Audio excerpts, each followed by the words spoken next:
वर्षा पाग हो कि शीतुआ पाग हो सब बड़े जिते नॉनवेज जो मान बहुत प्रिय से सब बड़े चाहिए मटन चिकेन यही टाइप रमती होता जोशी जोशी आम खाइबापी तो यही रेसिपीटा बिल्कुल भी स्किप करेंगे ना टिप्स और ट्रिक्स जानीपारे तो बहुत ही बढ़िया टेस्ट लगे वीडियो को लास्ट पर्यंत निहाती देखिए देखिपे केमती है तो वीडियो स्टार्ट करवा मु श्वेता किचन को आपको स्वागत करुच्ची स्टार्ट करवा तो मुझे प्रथम नहीं चिकेन चिकेन ये मुझे 1 केजी तो चिकेन को प्रथम आम फास्ट धोई नेबा तो धोई को नेबा पूर्व मुझे फास्ट गोटे बड़ जगार रखा बड़ जगार चिकेन को रखिले से भल से धोई हम आ गोटे चामच ये आम दबा फास्ट पानी दबा पानी दे सारा गोटे चामच जी हम भिनेगार देछि व्हाइट भिनेगार भिनेगार देके एमती छाड़ीदबा 10 मिनिट छाड़ीदबा भिनेगार देले चिकेन रे जो टिके आइंसिया गंध सेटा भी पळेबो प्लस जेते मैला भी सफा हो भल से तुम 10 मिनिट पर्यंत छाड़ीदबा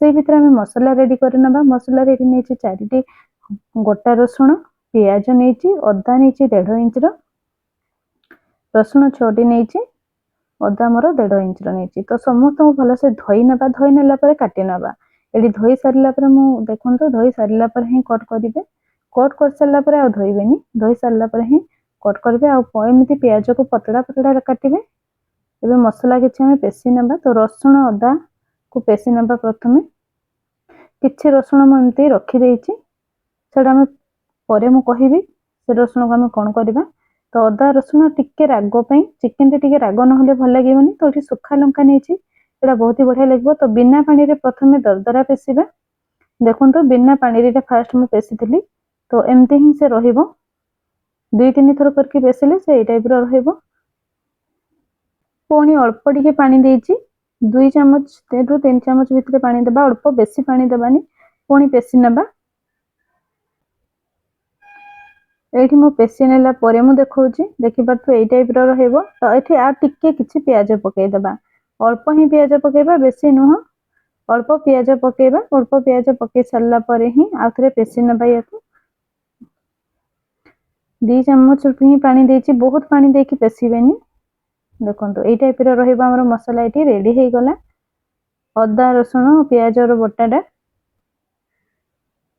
मसला रेडी हो सारापर एपटे आम जो चिकेन को विनेगार सहित रखी एमती भल से धोई नेबा तो 10 मिनिट आम छाड़ी देते तो से भल से धोई हो जाए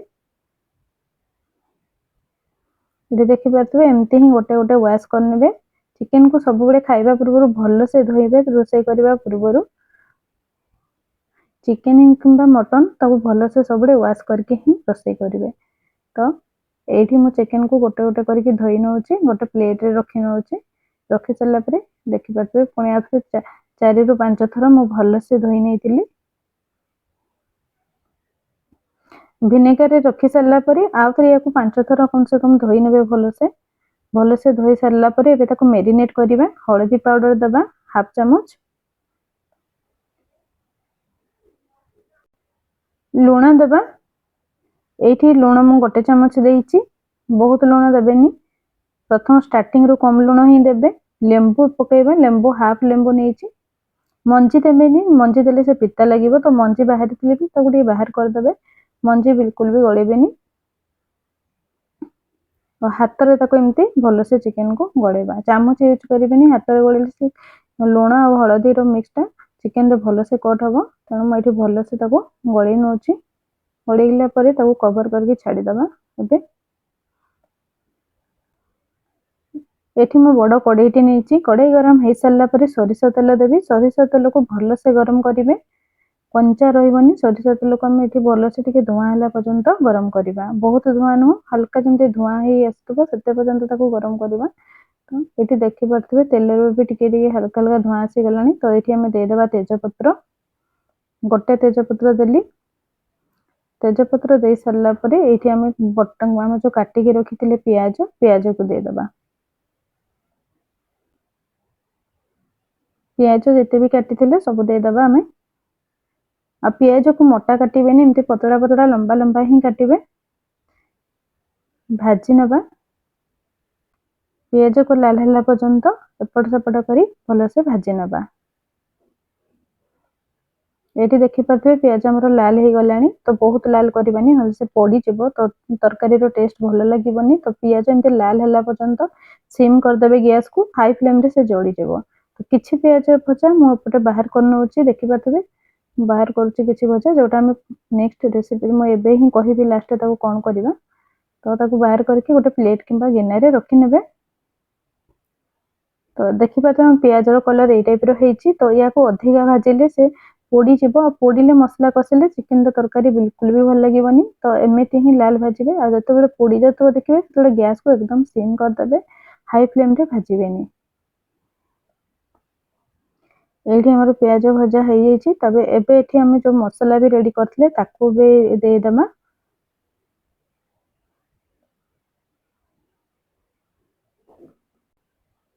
ଧ୍ୟାନ ରଖିବେ ଫ୍ଲେମ୍ ଏଇଠି ମିଡିୟମ ରଖିବା, ହାଇ ଫ୍ଲେମ୍ରେ ରଖିଲେ ସେ ଜଳିଯିବ, ତେଣୁ ଧ୍ୟାନ ରଖିବେ। ବେଳେ ବେଳେ ହାଇ ଫ୍ଲେମ୍ରେ ଜଣା ନଥାଏ କରିଦେଲେ ବି ଟେଷ୍ଟ ପଳାଏ, ତେଣୁ ଫ୍ଲେମ୍କୁ ସବୁବେଳେ ମସଲା ଦେଇ ସାରିଲା ପରେ ମିଡିୟମ ରଖିବେ। ଏଠି ମୁଁ ପାଣି ମସଲା ପାଣି ଟିକେ ଦେଇଦେଲି, ଯୋଉ ଆମ ଜାରେ ମସଲା ଲାଗିଥିଲା ସେ ପାଣି ଟିକେ ଲଗେଇକି ଦେଇଦେଲି। ମସଲାକୁ ଏଠି 1 ମିନିଟ୍ ପର୍ଯ୍ୟନ୍ତ ଭାଜିବା, ତାଠୁ ଅଧିକ ନୁହଁ। 1 ମିନିଟ୍ ଭାଜି ସାରିଲା ପରେ ଏଠି କିଛି ଆମେ ପାଉଡର ମସଲା ପକେଇବା, ଯେମିତି ହଳଦୀ ପାଉଡର, ଲଙ୍କା ପାଉଡର ଏସବୁ ପକେଇବା। ହଳଦୀ ପାଉଡର 1 ଚାମଚ ନେଇଛି, କାଶ୍ମୀରୀ ଲଙ୍କା ନେଇଛି ଏଠି ମୁଁ 1.5 ଚାମଚ, ଆମର ଖାଲି ଲଙ୍କା ପାଉଡର ଯୋଉଟା ଆମର ରାଗ ଲଙ୍କା ସେଇଟା ନେଇଛି 1 ଚାମଚ। ଯଦି ଆପଣଙ୍କୁ ବେଶୀ ରାଗ ପସନ୍ଦ ନୁହଁ କମ୍ ନେଇପାରିବେ। ଧନିଆ ପାଉଡର ନେଇଛି ଏଠି ମୁଁ 1.5 ଚାମଚ, କସୁରୀ ମେଥି ନେଇଛି 1 ପୁରା ଚାମଚ, ଲୁଣ ନେଇଛି, ଆଉ ଏଠି ଦେଖିପାରୁଥିବେ ଲୁଣ ନେଇଛି, ସ୍ୱାଦ ହିସାବରେ ଆମେ ଲୁଣ ପକେଇବା। ତ ଏଠି ଗରମ ମସଲାରେ ନେଇଛି ଡାଲଚିନି 1 ଇଞ୍ଚର, 3ଟି ଛୋଟ ଗୁଜୁରାତି ନେଇଛି, ଆଉ 1/2 ଚାମଚ ନେଇଛି ଗୋଲକି ପାଉଡର, ଯୋଉଟା ଆମେ ପରେ ୟୁଜ କରିବା। ତ ଏବେ ମସଲାରେ ଆମେ ପକେଇବା ହଳଦୀ ପାଉଡର। ତ ଏବେ ଏଠି କ'ଣ ଆମ ମସଲା ସବୁ ଭାଜି ହେଇସାରିଲାଣି, ଏଠି ଦେଖିପାରୁଥିବେ ଭାଜି ଟିକେ ଅଦା ରସୁଣ ଭାଜି ହେଇସାରିଲା ପରେ ହିଁ ଏଠି ମୁଁ ପକେଇବି ଏବେ ସବୁ ପାଉଡର ମସଲା। ତ ହଳଦୀ ପାଉଡର ପକେଇଦବା ପ୍ରଥମେ, ଲଙ୍କା ପାଉଡର, କାଶ୍ମୀରୀ ଲଙ୍କା ପାଉଡର, ଧନିଆ ପାଉଡର, ଲୁଣ, ଆଉ ଏ ସବୁ ମସଲା ଆମେ ପରେ ପକେଇବା। ତ ଏବେ ଏତିକି ହିଁ ପକେଇକି ମସଲାକୁ ଆମେ କଷି ନେବା। ଏଇଠି ଖାଲି ମିକ୍ସ କରିକି କଷୁଛି, ବେଶୀ ସମୟ କଷିବାନି। ଏଇଟା ମାତ୍ର ମୁଁ 15 ସେକେଣ୍ଡ ପାଇଁ ଭାଜିଛି, ବେଶୀ ସମୟ ଭାଜିବାନି ମସଲାକୁ, କାରଣ ଏ ଚିକେନ ସହିତ ପୁଣି କୁକ୍ ହେବ। ତ ବେଶୀ ସମୟ ସେ କୁକ୍ ହେଲେ ପ୍ରଥମରୁ ଭାଜିଦେଲେ ସେ ପୁଣି ଓଭର କୁକ୍ ହେଇଯିବ, ଯାହାର ଟେଷ୍ଟ ବିଲକୁଲ ବି ଭଲ ଲାଗିବନି। ତ ସାଙ୍ଗେ ସାଙ୍ଗେ ଆମେ ଏଇଠି ଚିକେନ ପକେଇଦବା, ଯୋଉଟା ଆମେ ମ୍ୟାରିନେଟ କରିକି ରଖିଥିଲେ ଲୁଣ ହଳଦୀ ଲେମ୍ବୁ ସହିତ।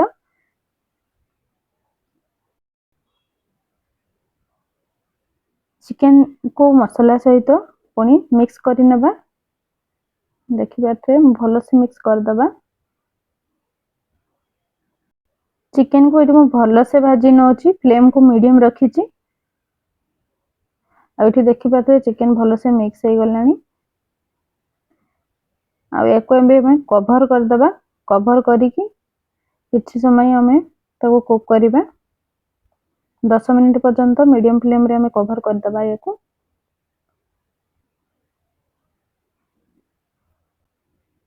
ମସଲା ଆମର ଚିକେନ ସହିତ ହିଁ ଭଲସେ କୁକ୍ ହବ ଧୀରେ ଧୀରେ। ତ ଧ୍ୟାନ ରଖିବେ ମସଲାକୁ ପ୍ରଥମରୁ ବହୁତ ଭଲସେ ଭାଜିବେନି, ତ ଚିକେନ ସହିତ ହିଁ ତାକୁ ଆମେ କୁକ୍ କରିବା। ଏଇଠି ଦେଖିପାରୁଥିବେ ଯୋଉ ଭଜା ପିଆଜ ରଖିଥିଲି, ତ ଭଜା ପିଆଜ ଏଇଠି ମୁଁ ଜାରେ ଛୋଟ ଜାରେ ନେବା। ସବୁବେଳେ ଚେଷ୍ଟା କରିବେ ଏମିତି ଛୋଟ ଛୋଟ ମସଲା ଯେତେବେଳେ ଆମେ ଅଳ୍ପ ଅଳ୍ପ ମସଲା ପେଶୁ ଛୋଟ ଜାର୍ ୟୁଜ କରିବେ। ତ ଯୋଉ ଗରମ ମସଲା ରଖିଥିଲି ତାକୁ ଏଠି ଦେଇଦେବା, ଡାଲଚିନି ଗୁଜୁରାତି ଆଉ ମୁଁ ଗୋଲକି ପାଉଡର ବି ଦେଇଦେବା। ଦେଇ ସାରିଲା ପରେ ଏଇଠି ଅଳ୍ପ ପାଣି ଦେବା ପେଶି ହେବା ପାଇଁ, ଆଉ ୟାକୁ ଭଲସେ ପେଶି ନେବା। ଦେଖିପାରୁଥିବେ ଏଇ ଟାଇପର ହିଁ ପେଶାଟା ଆସିବ।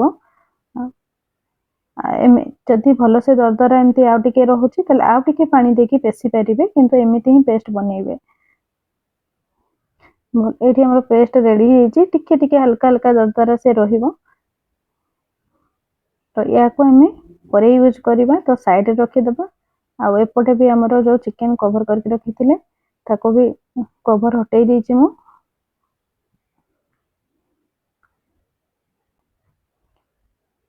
ଦେଖିପାରୁଥିବେ ଚିକେନକୁ ପୁଣି ଭଲସେ ଟିକେ କଷି ନେବା। ତ ଚିକେନ ତ ଏବେ ଆମର ସିଝିନି, ତ ସିଝିବା ପାଇଁ ସେ ଟାଇମ ଲାଗିବ। ତ एठी देखि पारथबे जेहेतु एटा हमर एठी देसी चिकन टा कम पानी बाहरे तेणु एठी आमे टिके पानी देकी ताको भले से सिझेई नेबा। तो एठी मु पानी दउची। जदि आपण ब्रॉयलर चिकन यूज करछन्ती पोल्ट्री वाला तो सेठी पानी देबा पई दरकार नै, सेठी ऑलरेडी ऑटोमेटिकली बहुत पानी बाहरे, से पानी रे ही चिकन सिझी जाए। तो एठी पानी टोटली भी बाहरिबोनी, कारण पानी एठी मते गरम पानी टिके देबा पई पड़िला। आ बहुत पानी देबेनी, देखबातो चिकन जेमति जेतकी बुडी पारची सेतकी ही पानी देची। कवर करके याको सिम रे बे बसई देबा। सिम रे टिके सिझिबा पई टाइम लागिबो, एटा 30 मिनिट लागिबो भलो से सिझिबा पई। तेणु ताको 30 मिनिट पर्यंत भल से सिझिबा पई कवर करदेबे आ सिम रे ही ताको कुक करिवे। तो एठी मो कवर हटेकी देखुची, देखि पारथिबे। तो पुणी ताको टिके एमती पलट पलट करदबा। चिकन एठी 30 मिनिट पर सिझी जाइतिला, तेणु मो एटाको आ कवर करिविनी। तो बस जदि आपनको टिके टाइम लागे तो आउ टिके अधिका समय सिम करके आ 10 मिनिट आपण कुक करि परिबे। किंतु एठी मोर भल से सिझी जाइछि 30 मिनिट परे। आ ए स्टेज रे हमें 30 मिनिट परे ही जो ग्राइंडिंग करथिले प्याज सहित गरम मसला प्याज भजा सहित ताको ए पेस्टटा एठी पकेइबा।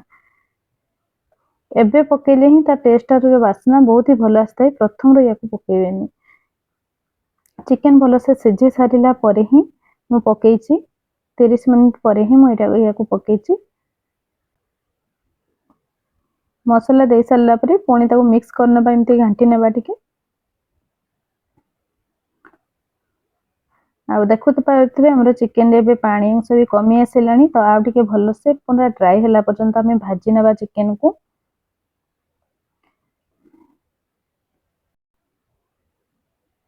ध्यान रखिबे पानी टिके भी चिकन रे एमती टिके फुटुची जेमती देखि पारथिबे, सेही अवस्था रे पानी बिल्कुल भी पकेइबेनी। चिकन रो पानी अंश पूरा जहा भी थिबो पूरा पानी मरला परे ही हमें ताको पानी तरकारी पे जेतिकी पानी दरकार पकेइबा। तो एठी देखि पारथिबे हमर चिकन टा पूरा एकदम बढ़िया से कसी ही जाइछि, एमती पूरा लाल टिके देखा जिवो आ तेल अंश भी सेपरेट हे जिवो। तो एही अवस्था पर्यंत आपनको पूरा भलो से भाजीबा पे पड़िबो। तो ये देखि पारथिबे चिकन हमर एमती भलो से कसा ही जाइछि। तो आपण ए स्टेज रे भी जदि कसा खाइबे पे चाहउछन्ती ए स्टेज रे भी आपण बंद करि परिबे एमती भी। तो याको आज हम टिके पतला वाला रोगन वाला बनेबा, जोसी टाइप रो बनेबा। तो हम गरम पानी दउछि, एठी गरम पानी दउछि। तो बहुत ही पतला करबानी, मीडियम पतला रखिबा, बहुत गाढ़ा करबानी कि बहुत ही पतला करबानी। ग्रेवी एठी एमती ए टाइप रो ही रहिबो। आ एपटे गोटे बहुत भल तड़का लगेबा। तो ये देसी घी नहीं, देसी घी बड़ गोटे चामच नहीं मु देसी घी ने घी को टिके गरम करदबा। गरम हो सारा पर रसुण जो रखी मु ताको एमती छोट छोट काटिकी ये पकईदेली। तो सांगे सांगे गैस को एबे टिके आमे ऑफ करदबा, कारण गरम रे ही रसुण भल से भाजी हो जाए। ये देखि पारे ब्राउन हो जाए, रसुण को पड़ेनि। तो गैस से पड़ी जाए बेसी गरम रे, तो गैस को ऑफ करदेवे। से गरम घी ही से भल से भाजी हो जाए। तापर लास्ट रे ही कसुरी मेथी पकेबे, काश्मीरी लाल मिर्च पकेबे कलर पाई। एटा राग नुह, देखिथिबे गैस मोर एकदम ऑफ अच्छी। घी भल से गरम हो गला परे रसुण से गरम रे ही भाजी जाए, तेणु ओवर कुक हेबनी। तापर या को आमे या पे लास्ट रे पकेदबा एठी हमर चिकन झोल ऊपर, जार टेस्ट बहुत ही भल आसी थाए। आ एटा बहुत ही भल लगे देह ठंडा काश हो कि गला खराब थिले ए चिकन झोलटा आपण खाइकी देखिबे बहुत ही टेस्टी आसता है। एठी आपण लूण टेस्ट करके लूण भी पकई परिबे। लूण प्रथम रो कम पकईथिबे, तापर टेस्ट अकॉर्डिंग लूण पकई परिबे। एठी टिके गोटे मिनिट फुटेबा पे छाड़ी दबा। हाई फ्लेम रे गोटे मिनिट ही फुटेबे। ये फुटे सारा पर गैस को ऑफ करके कवर करदबा। कवर करके 5 मिनिट एमती छाड़ीदबा। 5 मिनिट पर ही कवर हटेकी आपण सर्व करि परिबे। तो ये मो कवर देखि पारथिबे, तो धुआं भी से भितरे रही जिवो। तो ये ठंडा हला परे मु हटाउची, देखि पारथिबे हम चिकन केमती हेछि। तो एटा टिके ठंडा हला परे मु हटेछि, आपण चाहिले 5 मिनिट पर हटै परिबे। तो देखि पारथिबे हमर चिकन केमती हेछि। तो कमेंट टा निहाती करिवे, सब्सक्राइब करबा पे बिल्कुल भूलिबेनी। धन्यवाद।